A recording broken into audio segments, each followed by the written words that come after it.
ఆదిలాబాద్ వెళదాం. అక్కడ polling percentage ఏ విధంగా ఉంది, ఏ పార్టీ ఎన్ని స్థానాలు కైవసం చేసుకుంది, డీటెయిల్స్ అందించడానికి మా ప్రతినిధి నరేష్ సిద్ధంగా ఉన్నారు. నరేష్,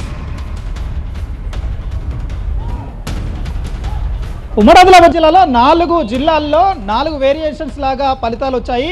ఆదిలాబాద్ జిల్లాలో దాదాపుగా బీఆర్ఎస్ కాంగ్రెస్ మధ్య టైట్ ఫైట్ కొనసాగింది. 3వ విడతలో కూడా బోత్ నియోజకవర్గంలో సాగిన ఈ ఎన్నికల్లో బీఆర్ఎస్ తన సత్తా చాటింది. దాదాపుగా 120 స్థానాలకు గాను 50 స్థానాలు సాధించింది. ఇంకా 10 నుంచి 15 స్థానాలు కౌంటింగ్ కొనసాగుతుంది. అక్కడ కూడా బీఆర్ఎస్ హవానే కొనసాగుతున్న పరిస్థితి కనిపిస్తుంది. నిర్మల్ జిల్లాకు వచ్చేసరికి కంప్లీట్ వేరియేషన్ కనిపించింది. ముదోల్ నియోజకవర్గంలో సాగిన ఈ ఎన్నికలు దాదాపుగా 3 దశాబ్దాల చరిత్రను తిరగరాశాయి. ముదోల్ నియోజకవర్గంలో ఏకంగా 75 పంచాయతీ స్థానాలను కైవసం చేసుకుంది. 133 స్థానాలకు గాను కాంగ్రెస్ను పక్కకు నెట్టేసిన విధంగా బీజేపీ హవా కొనసాగింది. 3 విడతల్లో పూర్తిగా నిర్మల్ జిల్లా కాషాయమయమైన పరిస్థితి కనిపించింది. ఈ 3వ విడతలో ముదోల్ నియోజకవర్గంలో గట్టి పోటీ ఇచ్చింది. ఆ స్థానాలను కూడా కైవసం చేసుకుంది. కంప్లీట్ మంచిర్యాల నియోజకవర్గానికి వచ్చేసరికి మంచిర్యాల జిల్లాలో సాగిన 102 స్థానాలకు సంబంధించి ఇప్పటికీ కాంగ్రెస్ రెబల్స్తో బెడదను ఎదుర్కొంటుంది. ఇతరులు రెబల్స్గా పోటీ చేసిన వాళ్ళే ఎక్కువగా విన్ అవుతున్నారు. దాదాపుగా 24 మంది రెబల్స్గా పోటీ చేసిన వాళ్ళు విన్ అయిన పరిస్థితి కనిపిస్తుంది. 22 మాత్రమే కాంగ్రెస్ తన సత్తాను చాటగలిగింది. ఇక మంత్రి నియోజకవర్గానికి సంబంధించి చెన్నూరు నియోజకవర్గం కావడంతో అందరి ఫోకస్ మంచిర్యాల మీద పడిన పరిస్థితి. ఇక్కడ హైటెన్షన్ వాతావరణంలోనే ఎన్నికలు కొనసాగాయి. పోలింగ్ శాతం కూడా ఆ స్థాయిలోనే వచ్చింది. కానీ 1-2 ఓట్లతో విన్ అయిన ఏరియాలు కూడా తీవ్ర ఉత్కంఠను నిలుపుతున్నాయి. ప్రస్తుతం నేనున్న ప్లేస్ పెగడపల్లికి సంబంధించి 3 ఓట్లతో విన్ అయిన ఏరియా. ఇక్కడ కూడా ఇబ్బందికరమైన పరిస్థితి ఉంది. మళ్ళీ రీకౌంటింగ్ కోరుతున్నారు.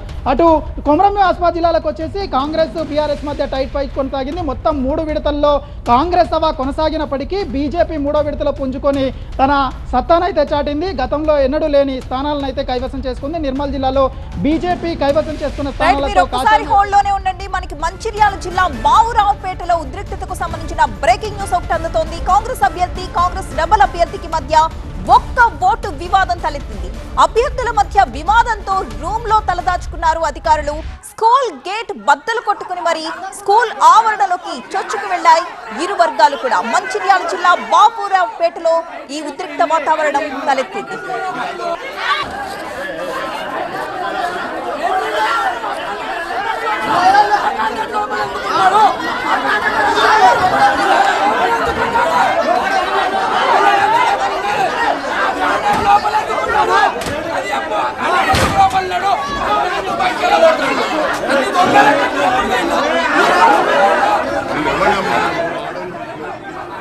రైట్, ఈ ఉద్రిక్తతకు సంబంధించిన ఫుల్ డీటెయిల్స్ మన ప్రతినిధి నరేష్ అడిగి తెలుసుకుందాం. నరేష్, మంచిర్యాల జిల్లా బాపురావుపేటలో ఒక్క ఓటు వివాదం తలెత్తింది కాంగ్రెస్ అభ్యర్థి, కాంగ్రెస్ రెబల్ అభ్యర్థి మధ్య.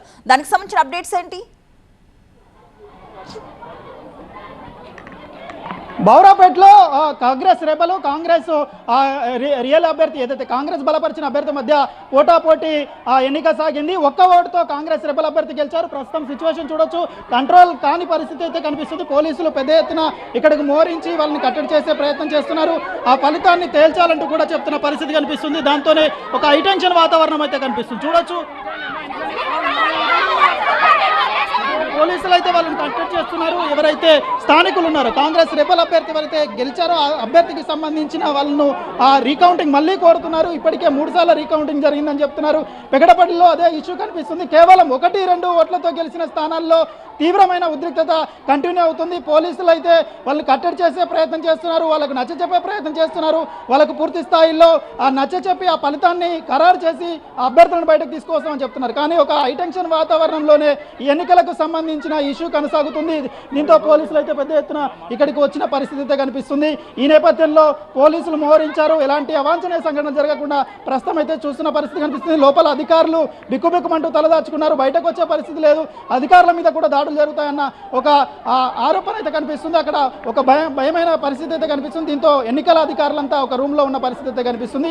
సిచ్యువేషన్ కంట్రోల్ కాని పరిస్థితి అయితే ఉంది. పోలీసులు చేరుకొని వాళ్ళని కట్టడి చేస్తున్నారు ప్రస్తుతం. Right, thank you Naresh.